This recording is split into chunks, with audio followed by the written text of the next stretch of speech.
korupsi, kata ini lagi selalu menghantui negeri yang frustasi. Jadi kalau pertanyaannya tadi sudah dieksekusi atau belum, kalau secara administrasi dapat saya katakan sudah. Tetapi kalau secara fisik di lapangan sampai saat ini belum. Saya pun membeli ini atau mengganti rugi ini, membayar pagok-pagok dari masyarakat. Tak berlaku lagi, siapa punya modal takkan masuk bui. Mafia hukum, hukum saja, karena hukum tak mengenal siapa. Mafia hukum. Jumpa lagi di Realitas. Siapa yang tak kenal dengan DL Sitorus? Sosok raja lahan inilah yang kita ulas dalam episode kali ini. DL Sitorus ternyata masih menguasai lahan negara seluas 47.000 hektar di kawasan hutan register 40 Padang Lawas, Sumatera Utara. Tahun 2007 silam, Mahkamah Agung telah mengeluarkan putusan untuk mengeksekusi aset tersebut. Namun faktanya, hingga kini putusan MA tersebut tidak juga dilaksanakan. Benarkah penegakan hukum absen di kawasan register 40? Berapa nilai kerugian negara akibat praktik penyelewengan hukum ini? Ikuti penelusuran tim Realitas.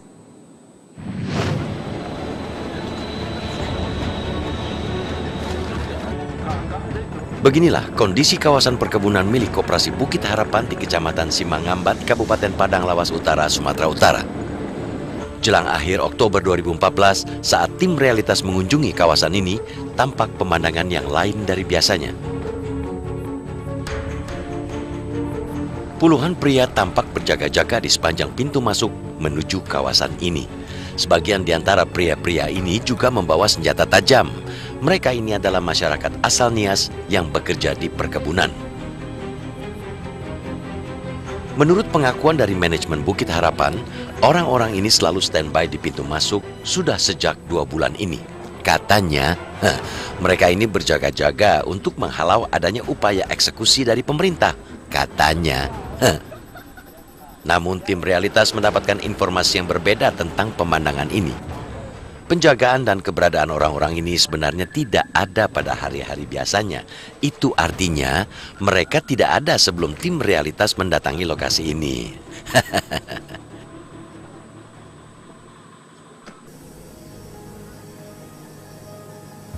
Bisa jadi pihak manajemen perkebunan memang ingin memunculkan kesan situasi mencekam, bahwa masyarakat menolak adanya eksekusi lahan di kawasan register 40 ini. Maklum saja, selama ini berita tentang kewajiban sita aset kawasan hutan register 40 ini nyaris tak terdengar. Padahal kawasan perkebunan Bukit Harapan seharusnya sudah dikembalikan kepada negara melalui Kementerian Kehutanan sejak tahun 2007 silam. Berdasarkan putusan Mahkamah Agung nomor 2642K pidana tahun 2006 tanggal 12 Februari 2007, perkebunan kelapa sawit di kawasan ini dirampas untuk negara, dalam hal ini Kementerian Kehutanan. Perkebunan seluas 47.000 hektar ini adalah milik sang raja lahan Darius Lungguk Sitorus atau yang lebih dikenal dengan sebutan DL Sitorus. Di kawasan ini, DL menguasai 23.000 hektar melalui Koperasi Bukit Harapan dan PT Torganda, serta 24.000 hektar melalui Koperasi Parsub dan PT Torus Ganda.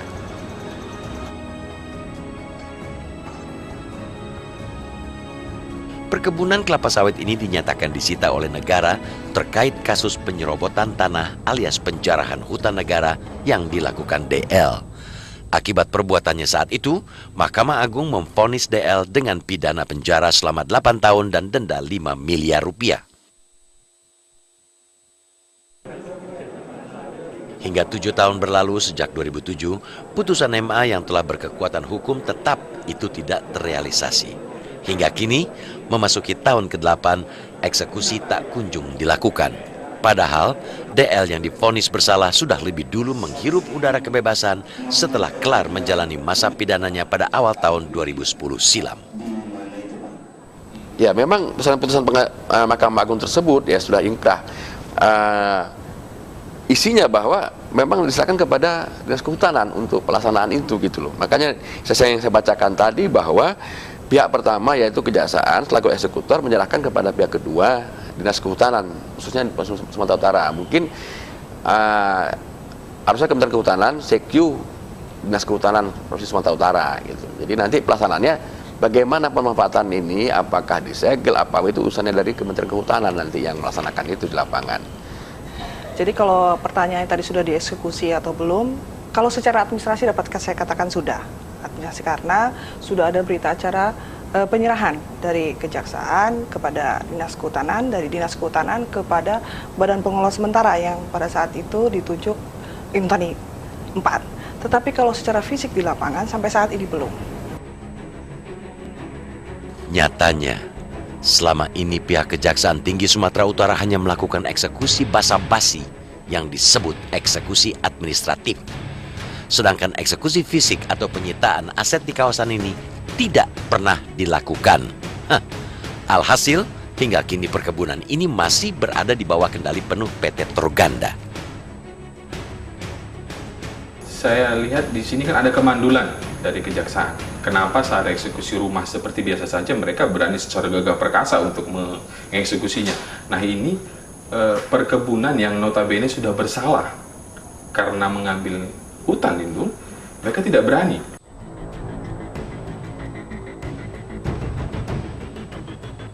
Pendapatan dari perkebunan seluas 47.000 hektar ini masih dan terus masuk ke kantong perusahaan milik DL Sitorus. Dengan asumsi pendapatan per hektarnya rata-rata mencapai 2 juta rupiah, maka dalam sebulan bisa diperoleh 94 miliar rupiah untuk luasan 47.000 hektar kelapa sawit yang dikuasai perusahaan milik DL Sitorus ini. Selanjutnya bisa dihitung dalam kurun waktu 7 tahun dan 8 bulan hingga saat ini, maka negara sudah kehilangan pendapatan sedikitnya 8,6 triliun rupiah. Persoalannya kemudian, apakah pemerintah juga akan menagih kembali uang yang selama ini sudah masuk kantor PT Torganda? Nah, uang itu nanti kemana? Kalau tidak diambil alih. Kalaupun diambil alih hari ini, nah uang yang sebelumnya itu dikemanakan? Inilah perkebunan kelapa sawit milik DL Sitorus sang raja lahan. Pemilik nama lengkap Darius Lungguk Sitorus ini juga dikenal sebagai konglomerat pemilik ribuan hektar perkebunan kelapa sawit. Salah satunya yang membentang di Kecamatan Simangambat di Kabupaten Padang Lawas Utara, Sumatera Utara inilah. Rupanya DL Sitorus belum rela melepas puluhan ribu hektar lahannya jatuh kembali ke tangan negara. Terbukti perusahaan Torganda, salah satu perusahaan DL Sitorus, masih terus saja mengerahkan masyarakat untuk menolak agenda eksekusi. Pihak manajemen Torganda juga ngotot tak mau lahan mereka dieksekusi. Kalau nanti setelah dieksekusi, kemudian dihitung semua pendapatan yang masuk, kemudian PT Torganda harus menggantikan itu, gimana Pak?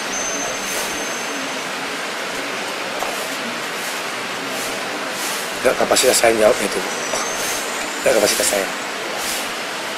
Pernah mengetahui atau baca putusan itu, kemudian terus surat-surat dari Menteri Kehutanan, Permenhub terkait soal register 40 Pak? Belum. Artinya kalau ada itu kan berarti bukan serta-merta pekerja dan lain-lainnya itu langsung tidak dapat uang atau di PHK kan Pak? Ya kita nggak tahu, tergantung siapa nantilah. Yang baru nanti. Ya gaji kami dari sekian, kamu kerja turun kan nggak mungkin. Yang jelasnya kami tidak mau lanjut eksekusi. Itu aja kuncinya. Itu sebabnya jangan heran, di tengah kepungan ribuan pohon sawit di kawasan ini, DL Sitorus juga menancapkan kepemilikannya dengan mendirikan sebuah monumen. Monumen ini merupakan simbol perikatan perjanjian antara dirinya dengan tokoh adat setempat. Monumen yang dibangun 16 Maret 2009 ini berdiri 5 bulan sebelum dilakukan eksekusi administratif oleh Kejaksaan Tinggi Sumut. DL Sitorus menguasai lahan hutan di Register 40 dengan cara sepihak alias ilegal. Modusnya salah satunya dengan mendekati warga tempatan dan diajak bekerja sama dengan dengan perikatan perjanjian penyerahan tanah adat atau ulayat. Saya pun membeli ini atau mengganti rugi ini, membayar pokok-pokok dari masyarakat, dan benar-benar masyarakat sudah menikmati hasil daripada kerjasama yang ada antara Torganda dengan masyarakat. Sebagian dari masyarakat ini mengaku sudah terikat kerjasama pengelolaan perkebunan sawit. Itu sebabnya jangan heran bila masyarakat yang tergabung sebagai anggota koperasi perkebunan milik grup Torganda terus menolak eksekusi.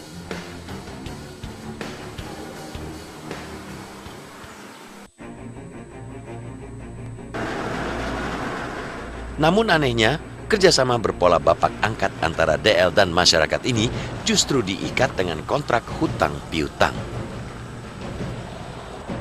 Ini perjanjian hutang dengan perusahaan, dan ini kita bayar setiap bulannya. Kita bayar dari total hutang kita 166.386 juta. Tidak kita cicil setiap bulan dari hasil produksi kita. Dipotong itu dulu, kemudian bagi gitu. Iya, sisanya itulah nanti berapa potongan itu nanti. Sisanya itulah yang diberikan kepada masyarakat. Di sini tidak disebutkan sebenarnya berapa lama harus kita lunasi. Tapi yang jelas, kalau memang produksi itu naik, otomatis hutang kita berkurang. Sosok DL Sitorus selama ini dikenal cukup kontroversial. Pria kelahiran 12 Maret tahun 1938 ini menguasai sebagian perkebunan kelapa sawit di Sumatera, belum lagi lahan-lahan lainnya di seantero negeri. Pria ini juga dikenal sering bersengketa untuk urusan penguasaan lahan. Namun, kuasanya tumbang saat berebut lahan di kawasan Kembangan, Jakarta Barat. DL kembali dijebloskan ke penjara setelah tertangkap Komisi Pemberantasan Korupsi telah menyuap Hakim PT UN Jakarta Ibrahim sebesar 300 juta rupiah pada akhir Maret 2010.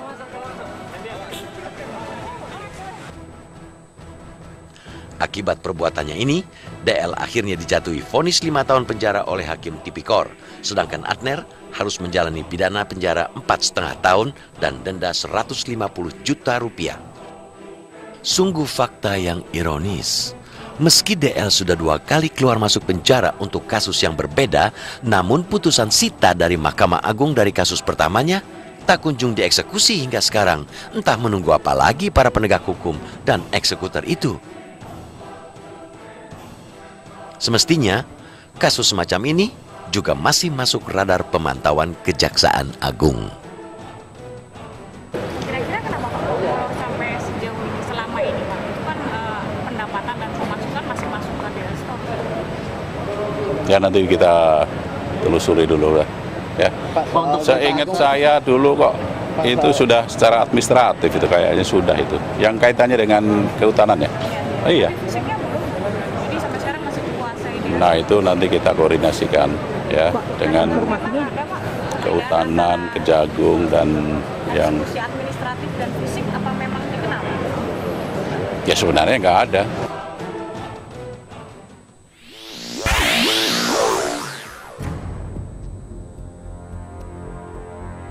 Sudah menjadi rahasia umum, sepak terjang DL Sitorus di perkebunan kelapa sawit sangat dikenal luas. Kabar yang beredar di kalangan pengikutnya, pengusaha minyak kelapa sawit ini disebut-sebut memiliki perkebunan seluas 800.000 hektar di seantero Indonesia. Namun, perkebunan sawit ini pula lah yang akhirnya menjebloskan DL Sitorus ke penjara, lantaran menyerobot areal hutan lindung seluas 47.000 hektar di kawasan hutan di Register 40 Padang Lawas dan mempekerjakan lebih dari 15.000 karyawan. Kakek yang kini berusia 76 tahun ini didakwa telah melakukan pembalakan liar. Meski sebagian masyarakat menolak eksekusi kawasan Register 40, namun tidak semuanya satu suara. Sebagian warga yang lain justru mendukung segera dilakukannya eksekusi. Mereka yang mendukung ini umumnya adalah mantan korban-korban aksi penyerobotan lahan. Salah satunya adalah Sutan Nasati Siregar. Kakek renta ini terpaksa keluar dari lahannya sendiri di Dusun Sibenggol di Desa Pangikiran Dolok setelah diintimidasi oleh kelompok DL Sitorus. Sultan terpaksa menyingkir dari rumah dan lahannya seluas 5 hektar setelah di sekitarnya diberangus dan dirusak. Karena sekeliling rumahnya juga sudah ditanami sawit. Ditanami dengan sawit. Termasuk halaman rumahnya, pinggirannya udah habis. Bukan saya diusir indah, habis ditanam sawit. Dikepung. Pengeran dibongkar, bendungan dibongkar, aduh nampil kerja. Bendungan sawah juga udah dirusak semua kan? Tidak mungkin lagi kita bisa bertahan hidup di sana, Bu. Rampok sudah ditumbang semua. Sekitar awal tahun 2000-an lalu, memang muncul gerakan penolakan berdirinya perkebunan sawit milik grup Torganda di kawasan Tapanuli Selatan. Namun penolakan itu bisa dibendung dan akhirnya sekarang dibukalah lahan perkebunan luas ini. Saya orangnya dulu, Bu, sudah korban penganiayaan dari kelompoknya DL Sitorus.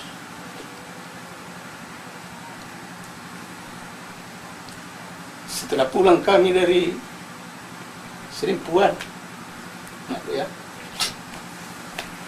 waktu itu kami unjuk rasa ke kantor Bupati Tapanuli Selatan waktu itu. Beberapa hari pulang dari Serimpuan, saya dianiaya oleh orang-orangnya yang menyerahkan lahan kepada DL Sitorus. Saya itu korbannya. Dan persoalan itu sampai di pengadilan, dan putusan pengadilan si pelaku itu dihukum percobaan. Pemerintah memang tak terlihat memiliki niat serius. Buktinya, hingga 8 tahun berjalan, pihak kehutanan belum juga mendata aset-aset yang ada di lahan PT Torganda. Padahal, pengelolaan kawasan bekas lahan perkebunan ini akan dioper alih kepada pihak ketiga sebagai pengelola sementara yang penunjukannya melalui mekanisme tender. Ya mau nggak mau saya katakan seperti itu. Tapi ini saya mendengar kabar terbaru, saya sudah konfirmasi setelah pertemuan FKPD kemarin, saya konfirmasi ke Jakarta kapan turun, karena pada saat sosialisasi tersebut Pak Dirjen mengatakan siap-siap kami akan tim gabungan akan turun. Jadi saya sempat tanyakan kapan akan turun, rupanya sebelum turun 1 kali lagi ada rapat, katanya rencana rapat instansi, dan mungkin situlah pembentukan tim siapa-siapa saja yang akan nanti untuk penghitungan aset ini. Tapi apapun ceritanya begini Mbak, jangan ragu, ini bukan menjadi suatu rahasia, karena sini sudah menjadi rencana aksi di Kemenko Polhukam, tidak mungkin akan didiamkan, gitu kan. Jadi tetap di proses terus. Alih-alih segera mengeksekusi dan menguasai secara fisik lebih dulu kawasan lahan milik PT Torganda, pemerintah justru sibuk urusan administratif. Bongkar pasang peraturan Kementerian Kehutanan terus dilakukan sejak tahun 2008. Persoalannya, bila sampai saat ini saja belum pernah dilakukan upaya pendataan aset-aset, apalagi yang mau ditenderkan? Terlebih selama ini di Register 40 juga masih beroperasi sedikitnya 20 perusahaan lain. Sama halnya dengan PT Torganda. Perusahaan-perusahaan ini sama-sama ilegal karena berada di kawasan register.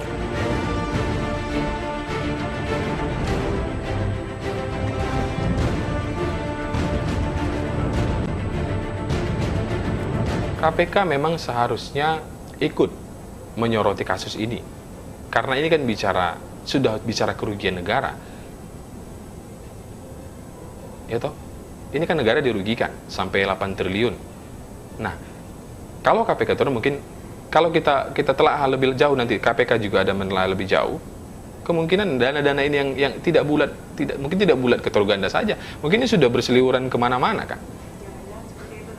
Iya, jangan-jangan memang dana ini tidak penuh keuntungan Torganda, tidak penuh ke Torganda lagi, tapi sudah dibagi kemana-mana. Bagi sebagian orang, boleh jadi nama DL Sitorus adalah dewa yang harus ditakuti atau disanjungi karena dianggap banyak berjasa.